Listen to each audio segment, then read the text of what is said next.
नमस्कार दोस्तों, मैं विनय शर्मा अपने चैनल में आप सभी का बहुत बहुत स्वागत करता हूं और आशा करता हूं कि आप सब स्वस्थ होंगे, सुरक्षित होंगे। मित्रों, श्राद्ध पक्ष क्या है, इसे हम किस तरीके से मनाएं और क्यों मनाएं, ऐसे बहुत से सवाल मेरे पास आना शुरू हो चुके हैं, क्योंकि गणेश पक्ष के ठीक बाद में पितृपक्ष या श्राद्ध पक्ष शुरू होने वाला है। ये 15 दिनों का होता है और इस समय में 10 सितंबर से 25 सितंबर तक हमारा श्राद्ध पक्ष रहेगा, जो कि 15 दिन का होगा। दोस्तों, जिस तरीके से आज आप वैलेंटाइन डे मनाते हैं, मातृ पितृ दिवस मनाते हैं, फादर्स डे मनाते हैं, मदर्स डे मनाते हैं, या किसी भी प्रकार के दिन हम सेलिब्रेट करते हैं, योगा दिवस मनाते हैं, इसी तरीके से प्राचीन सनातन हिंदू धर्म में हम पितरों को याद करने के लिए हमने 15 दिन का ये पक्ष चुना है। अश्विनी मास की जो कृष्ण पक्ष होता है, जो 15 दिन का जो पक्ष होता है, हमारे हिंदू धर्म में या हिंदू महीने में हमारे 30 दिन का पक्ष होता है, जिसमें हम 15 दिन कृष्ण पक्ष के होते हैं और 15 दिन जो होते हैं, या एक्चुअली तिथियाँ वो होती है शुक्ल पक्ष की। कृष्ण पक्ष की अंतिम तिथि को हम अमावस्या कहते हैं। हम पितरों को खुश करने के लिए, हमारे पूर्वजों को खुशी देने के लिए, उन्हें शांति प्रदान करने के लिए और उन्हें धन्यवाद ज्ञापन करने के लिए हम श्राद्ध पक्ष में उनकी पूजा अर्चना करते हैं, उन्हें याद करते हैं। जी हाँ दोस्तों, आपको आपके पूर्वजों ने पहले तो भौतिक जीवन की बात करें तो उन्होंने आपको ज़मीन दिया, मकान दिया, पहचान दी, धन संपत्ति, ऐश्वर्य या अपनी इज्जत टू बी कंटिन्यूएशन में आपको दी, जो आप लगातार कैरी कर रहे हैं। ये सब नहीं भी दिया तो आपके पितरों और पूर्वजों की वजह से, या हमारे पितरों या पूर्वजों की वजह से ही हम हैं। डीएनए के रूप में हम आज यहाँ पर उपस्थित हैं। हमारा डीएनए हर हाल में हमारे पूर्वजों का दिया हुआ है और उससे आप नकार नहीं सकते। हम जो इस धरती पर आए हैं, आधा हमारी माँ का डीएनए है, आधा हमारे पिता का डीएनए है, और वो माता पिता फिर अपने माता पिता के डीएनए को लेकर आते हैं। और आज ये साइंस भी इस बात को सिद्ध कर चुका है। अगर आप पिंडदान कराने जाते हैं गया जी में, या हम जब भी पितरों का जब हम पूजन करते हैं, तो आपने देखा होगा कि हम 7 पीढ़ियों का हम पूजन करते हैं, या 7 पीढ़ी तक का हम पिंडदान कर सकते हैं। 7 पीढ़ियों के लिए, आत्मा की शांति के लिए हम जब गया जी में अपने पितरों को हम बैठाने जाते हैं, या हमेशा के लिए वहाँ पे हम उनका तर्पण करने जाते हैं, हम 7 पीढ़ी तक का ही कर सकते हैं। ये हमारे यहाँ लाखों हजारों सालों से हिंदू परंपरा में शामिल है। और आज देखिए कैसा ये चमत्कार है कि आज विज्ञान ये कहता है कि हमारे डीएनए 7 पीढ़ी तक हमारा डीएनए कंटिन्यूशन में काम करता है। यानी हमारी औलाद, फिर उसकी औलाद, फिर उसकी औलाद, फिर उसकी औलाद, इस तरीके से 7 पीढ़ी तक हमारा डीएनए का वजूद होता है। और 7 पीढ़ी के बाद हमारा डीएनए पूरी तरीके से चेंज हो जाता है, मिक्सचर होता जाता है। माँ बाप अलग अलग मिलते मिलते मिलते मिलते वो 7 पीढ़ी में जाके हमारा डीएनए पूरी तरीके से ज़ीरो हो जाता है, उसका वजूद नहीं बचता। कैसा अचंभा है देखिए। हम इसे हजारों सालों से हम कहते आ रहे हैं कि हम 7 पीढ़ी तक का हमें अपने पूर्वजों को याद करना चाहिए और पितृ पूजन उनका करना चाहिए। अब पितृ पूजन क्यों करना चाहिए दोस्तों? सबसे पहले तो हमें उनका धन्यवाद ज्ञापन करना है। हम आज जो कुछ भी हैं, पहले तो हमारा वजूद डीएनए के रूप में हमारा वजूद ही उनकी वजह से। इसके अलावा उन्होंने हमें जो कुछ भी दिया उसके धन्यवाद ज्ञापन के रूप में। तीसरी बात, उन्हें खुशी देने के लिए, उनकी मन की शांति के लिए। फिर सवाल ये उठता है कि क्या वो हैं, एग्जिस्ट करते हैं? मर जाने के बाद या चले जाने के बाद क्या हमारे पूर्वज कहीं पर हैं जहाँ से वो हमें देख रहे हैं, या हमें आशीर्वाद दे रहे हैं, या वो ये देख रहे हैं कि क्या हमने उन्हें इस पितृपक्ष में याद किया? जी हाँ दोस्तों, आपको मैं बताता हूँ कि जब हमारे यहाँ कोई भी प्राणी जब मरता है तो वो सीधे तुरंत जन्म नहीं पाता। जो लोग भी जो अच्छे हैं, जो पुण्य कर्म करते हैं, उन्हें भी आसानी से तुरंत गर्भ नहीं मिलता। और जो लोग बुरे हैं, बहुत बुरे हैं, बुरे से बुरे हैं, जो जितना बुरा आदमी है उसे भी आसानी से गर्भ नहीं मिलता। जो जितना बड़ा निर्दयी आदमी है, बेकार आदमी है, या रावण की वंशज वाला आदमी है, और जो जितना ही शुभ आदमी है, पवित्र आदमी है, प्योर आदमी है, दान दक्षिणा करता है, लोगों को शुभ कर्म करता है, पवित्र कार्य करता है, जो राम को मानने वाला या राम के तरीके से जीने वाला आदमी है, दोनों ही चाहे अधिकतम पुण्य आत्मा हो और अधिकतम पाप आत्मा हो, दोनों को ही आसानी से गर्भ नहीं मिलता। बहुत वक्त लगता है इन लोगों को गर्भ मिलने में। कभी कभी तो ये हो जाता है कि इन्हें 500 साल 700 साल तक 10-15 पीढ़ी तक इन्हें इंतज़ार करना पड़ता है गर्भ मिलने में। उतना पावरफुल गर्भ नहीं होता वो गर्भ जो उनकी आत्मा को, उनकी ऊर्जा को धारण कर सके। राम या रावण की ऊर्जा को धारण करने के लिए, पेट में संभालने के लिए भी माँ कैकेयी चाहिए, राजा दशरथ चाहिए। ये इतना आसान नहीं है दोस्तों। हाँ, बाकी जो कॉमन मैन होते हैं, जो थोड़ा भी बिल्कुल जानवर की तरीके से शायद जीवन जीते हैं, बिल्कुल सहज नॉर्मल जीवन जीते हैं, कुछ भी सोचते विचारते नहीं हैं, ना वो पाप करते हैं ना वो पुण्य करते हैं, बस वो एक जिए चले जाते हैं, अपने जीवन आते हैं और उनको पता भी नहीं होता कि वो क्यों आए, किस लिए आए, और अपना जीवन निकाल के जब चले जाते हैं तो शायद उनको गर्भ आसानी से जल्दी मिल जाता है। तो हमारे पूर्वज जिन्हें जो उस पितृलोक में रहते हैं, जब तक उन्हें नया गर्भ नहीं मिलता तब तक वो पितृलोक में ही उन्हें रहना पड़ता है। और जब हम यहाँ पर उनको याद करते हैं, उनके लिए पूजा अर्चना करते हैं, पूजा पाठ करते हैं, तो वहाँ पर वो आत्माएं जो हैं वो सुख पाती है, शांति पाती है। और सिर्फ इतना ही नहीं होता, हमारे इन कर्मों से एक प्रकार से ये समझिए कि एक बूस्टअप मिलता है उन्हें आगे बढ़ने के लिए, उन्हें नया गर्भ धारण करने के लिए, और उन्हें अपनी आत्मा के रूप में अपनी यात्रा जारी रखने के लिए भी उन्हें बूस्टअप मिलता है। हमारे द्वारा किया गया कर्म उन्हें लाभ पहुंचाता है। उन्हें आत्मा के रूप में, जिस तरीके से आज जीते जी जो पिता अपनी संतान के लिए धन दौलत, नाम शोहरत, यश प्रसिद्धि जो भी छोड़ के जाता है अपने पीछे उसके लिए, इसी प्रकार से पुत्र के द्वारा किया गया कर्म भी वहाँ उसकी आत्मा को बूस्टअप देता है आगे बढ़ने के लिए, उसकी आत्मा की अपनी यात्रा के लिए। और उन्हें अच्छा फील होता है, शरीर नहीं होता लेकिन उस आत्मा की भी अपनी फीलिंग होती है, उसकी यात्रा होती है। ये सारी बातें दोस्तों ये नहीं है कि मैं वहाँ जाके आया हूँ या मैंने देखा या मैं जानता हूँ। ये जब आप पूरे 16 उपनिषद जब आप पढ़ेंगे, चारों पुराण आप जब पढ़ेंगे, सारी जब उसमें आप देखेंगे तो ये सारा उसमें वर्णित है।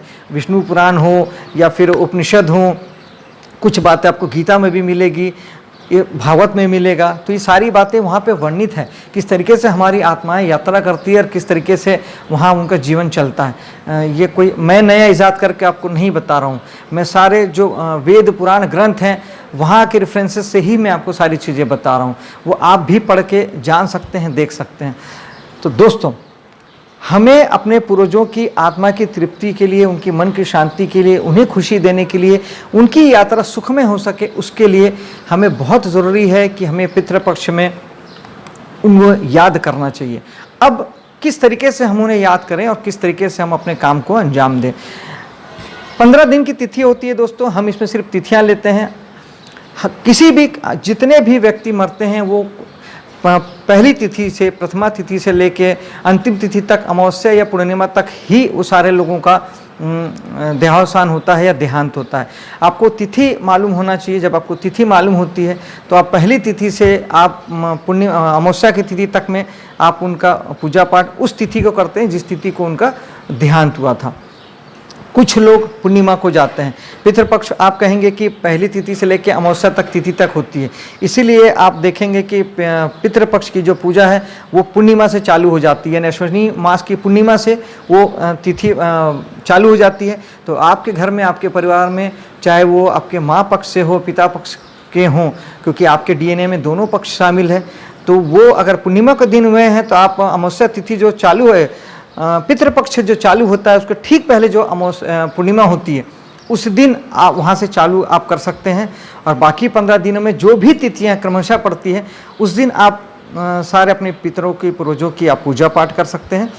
अगर आपको तिथि वगैरह नहीं मालूम है, आपको आप भूल गए हैं या आपने नोट नहीं किया या आपके घर में उनके बारे में नहीं पता, तो आप बहुत आसानी से ये काम कर सकते हैं। महिलाएँ जितनी भी होती है जिनकी तिथि आपको नहीं मालूम है, उनकी 9वीं तिथि को, 9वीं तिथि में आप सारी महिलाओं का आराम से आप पूजा पाठ, पिंडदान, श्राद्ध कर्म, चाहे वो आप गंगा घाट पे करते हो, चाहे आप बनारस जाके करते हो, चाहे आप इलाहाबाद में करते हो, चाहे अपने घर पे करते हो, किसी भी नदी और सरोवर के किनारे आप करते हो या घर पे क्यों ना करते हो, ये तिथि का आप ध्यान कर सकते हैं। 9वीं तिथि को सारी स्त्रियों का करना है और जो सारे पुरुष होते हैं उनके जो आखिरी दिन जो होता है सर्वपित्र जिसे कहते हैं अमावस्या का दिन जो होता है, अंतिम तिथि जो होती है, उस तिथि में हम सारे पुरुषों का हम कर सकते हैं जिनका हमें मालूम नहीं है। अब श्राद्ध पूजन किस प्रकार से करना है? सबसे पहली शर्त तो यही है कि श्रद्धा बहुत ज़रूरी है। थैंकफुल होना अपने पूर्वजों के लिए, जिनके माध्यम से हम यहाँ हैं, जिनके माध्यम से हम हैं, हम अच्छे हैं बुरे हैं जैसे भी हमारे पास जो कुछ भी है, जो भी है, उसके लिए धन्यवाद ज्ञापन करना, उनका धन्यवाद देना। उन्होंने हमें, चाहे हमें डीएनए के रूप में जो भी दिया हो, अपने अच्छाई बुराई के रूप में जो भी दिया हो, भौतिक जीवन के रूप में हमें जो भी हमें संपत्ति की प्राप्ति हुई हो, या उनके माध्यम से हमने जीवन में जो भी कर्म किया हो, जो भी आगे बढ़ा हो, बचपन की शिक्षा उन्होंने हमें दी हो, पाल पोस के हमें बड़ा किया है। अगर कुछ ना भी किया हो तो हमें पाल पोस के बड़ा तो उन्होंने किया ही है, हमें अपनी शिक्षाओं से भरा ही है। माँ ने हमें अपने लाल दुलाल प्यार से बड़ा किया ही है। मान लीजिए कि आपको अपने माँ पिता का भी ज्ञान नहीं है, तब भी आप डीएनए के रूप में हैं तो उन्हीं के अंश, तो उन्हें याद करना, उनकी पूजा करना, और श्रद्धा ही सबसे अहमियत रखती है। आप घर में पंडित बुला के पूरे विधि विधान से भी पितृ तर्पण कर सकते हैं। जिस दिन आपके पूर्वजों का तिथि हो उस दिन आप पूजा पाठ कर सकते हैं।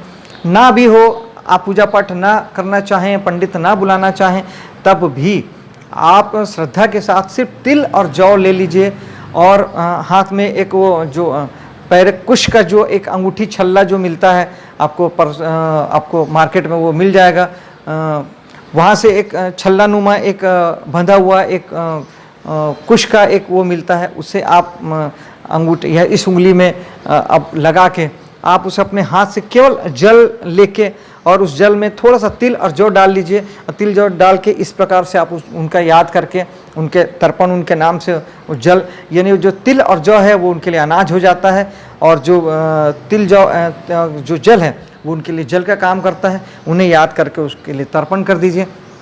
अपने घर पे कर रहे हैं तो ये सारा काम आप साउथ वेस्ट में करिएगा, क्योंकि साउथ वेस्ट जो दिशा होती है, दक्षिण पश्चिम जो दिशा होती है, वो हमारे पूर्वजों की होती है, हमारे पितरों की होती है।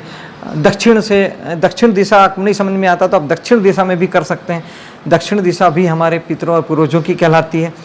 और आपके घर पे जो भी अनाज बना हो, जो भी खाना बना हो, आप सुबह कुछ देर, घंटा 2 घंटे के लिए उपवास जैसा कर लीजिए, नहा धो के आप ये जल और उसका तर्पण कर दीजिए। और आपके घर में जो कुछ भी बना हो, सूखी रोटी ही क्यों ना बनी हो, आपने नाश्ते के लिए पोहा बनाया हो, हलवा बनाया हो, वो भी ना हो, एक केले का टुकड़ा हो, एक बर्फ़ी का टुकड़ा हो, या एक किसी भी प्रकार का मिश्री आप 2 रुपए की ला सकते हैं, वो आप उन्हें, आपके घर पे जो भी आपने खाने के लिए बनाया है, दाल चावल रोटी सब्जी, वो आप उन्हें दे सकते हैं।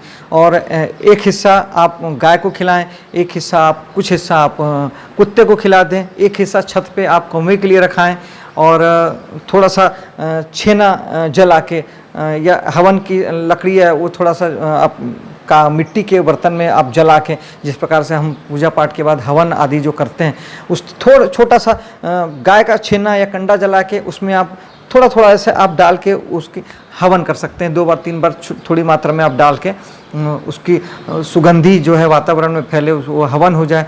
वो वातावरण में जो चीज़ फैलती है दोस्तों, जो उनके पास जो जाना है पूर्वजों के पास, वो हमारे भाव जाना है, और जो वातावरण में जो हवा के साथ में जो जा रहा है, जो वातावरण में जो वायुमंडल में मिल रहा है, वो उन तक पहुंचता है। तो जब हम हवन करते हैं तो वो उन तक पहुंचता है। जो हम गाय को खिलाते हैं, स्वान को खिलाते हैं, गरीब को खिलाते हैं, वो उन तक पहुंचता है। और दोस्तों, ब्राह्मण भोजन का बहुत महत्व होता है।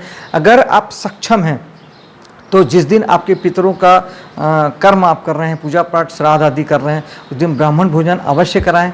भले आप एक ब्राह्मण कराएं, और अगर आप तिथि वाइज नहीं भी करते हैं, और आखिरी दिन अगर सर्व पितृ अमावस्या के दिन में आप सबका एक साथ भी करते हैं, उस दिन भी आप किसी एक ब्राह्मण को या तो बढ़िया से आप भोजन बना के खिला सकते हैं, भोजन बना के उनको दे के आ सकते हैं, या उसके दान स्वरूप में आप उन्हें भोजन का पैसा या जो भी आप देना चाहें, दान में उन्हें कपड़ा लत्ता, सोना चांदी, आप यथा सामर्थ्य, जो बहुत पैसे वाले हैं, जो संपन्न हैं, उन्हें तो ये सब करना ही चाहिए। जितना यथा संभव हो सके उन्हें फल फ्रूट कपड़ा मिठाई, ये सारी चीज़ें आप उन्हें ज़रूर एक ब्राह्मण को दान में दिए। देखिए दोस्तों, आज बहुत सारे लोग तर्क करते हैं कि गरीबों को करना चाहिए, वो अपनी जगह है, आप साल भर कीजिए, मैं उसे मना नहीं करता। अनाथ आश्रम में उस दिन भी दे सकते हैं आप, अनाथ आश्रम में दे के आइए, गरीबों को दीजिए, जो ज़रूरतमंद है उसको दीजिए, वो भी कीजिए, उसके लिए मैं मना नहीं करता। लेकिन हमारे शास्त्रों में, पुराणों में जो लिखा है कि ब्राह्मण भोजन का अपना एक महत्व होता है, ब्राह्मण उसके लिए योग्य होता है या उसके लिए वो पात्र है, तो उसे भी जरूर एक ब्राह्मण कम से कम आप खिलाइए, उसके लिए भी श्रद्धा और भक्ति मन में रखिए। किसी भी चीज़ को लेकर निगेटिव होना कोई अक्लमंदी नहीं है और अच्छी बात नहीं है। आप ब्राह्मण को भी खाना खिलाएंगे तो एक प्रकार से वो दान ही कहलाएगा, किसी न किसी को आप दान ही दे रहे हैं, इसमें कहीं भी कोई निगेटिविटी नहीं है, कोई कुछ आपका बिगड़ता नहीं है। आपके खाते में पुण्य लाभ ही, आप किसी को भी दीजिए, आपके खाते में तो पुण्य लाभ ही जुड़ना है दोस्तों। इसलिए कोई निगेटिव विचार रखने का कोई मतलब नहीं होता मेरी समझ से।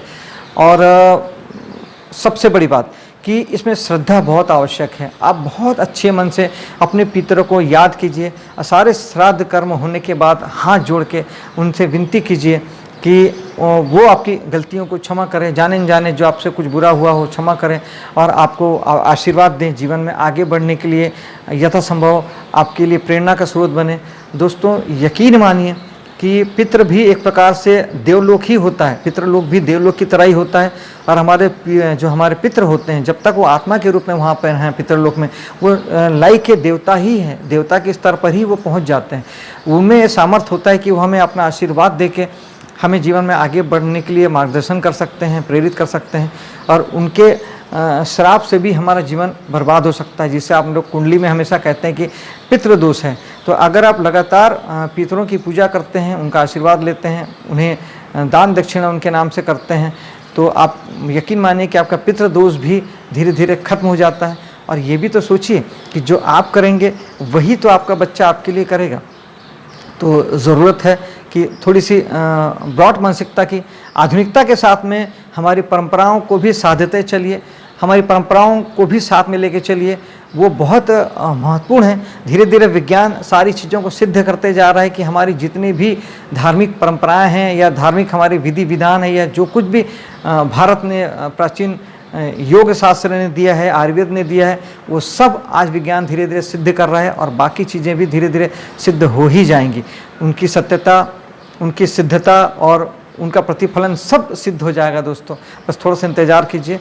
और आशा है मेरा ये वीडियो आपको अच्छा लगा होगा और पसंद आया हो तो वीडियो को लाइक शेयर कीजिएगा, मेरे चैनल को सब्सक्राइब कीजिएगा।